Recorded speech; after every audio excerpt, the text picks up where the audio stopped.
Well, viewers, we're very fortunate to have Michael Ladd here, the former Dragon. He's now at the Bulldogs, and mate, the difference between the two clubs, can you give us a little bit of an insight? No, well, there's not much difference between the two clubs. They're both great clubs.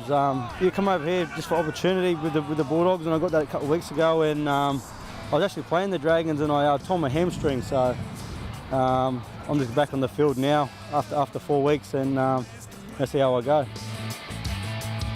We've got a few Curries and Murrays here, and there's about 8 of us, or 7 of us in the top squad, so it's pretty good to have all these fellas here. Well, mate, we wish you all the best and hope you're on the end of that Bulldogs back line and scoring plenty of tries. Peace, TC.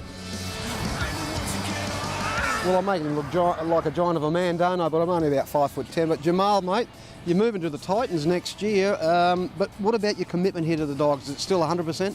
Yeah, I think I've been playing the best footy I have been in the past few years, and obviously that's comes down to just training hard and 100% committed. We've gone through the representative season, or we're in full swing with the Origin. A little bit disappointed we haven't seen you there. We're, our Barefoot Rugby League show, I'm full supporting you all the way, brother, but it's a little bit of bad luck. Has it affected you?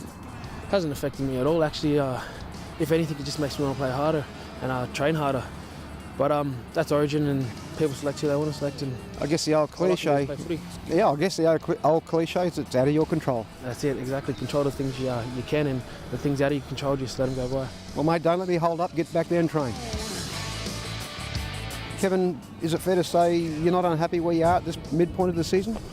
TC, we're probably a bit behind where we'd like to be. I think probably the first 8-9 weeks of the season we were pretty consistent. We had pretty tough draw at the start, playing St George twice and Melbourne away, Brisbane away, and if you take probably last week out of the equation, I would have said that we're maybe a win behind where we wanted to be. But we're still well in the competition. We're running 8th, and we just need a chance to regroup with the bye. We've had a few injuries over the last couple of weeks, so we just got to get some troops back on deck. Mate, I just noticed, back from my time there, I was probably one of the very few Indigenous players, but you've got a fair mix of Indigenous players in the team. Yeah, we have, mate, and there's some great athletes out there in the Aboriginal community, and we've really well served with blokes like particularly Benny Barber, who's done a great job for us this year. So we're really happy with what he's done, and Benny's worked really hard at his game, and he's a much more mature footballer, mature person, and we see only sort of bright things for the future for Ben.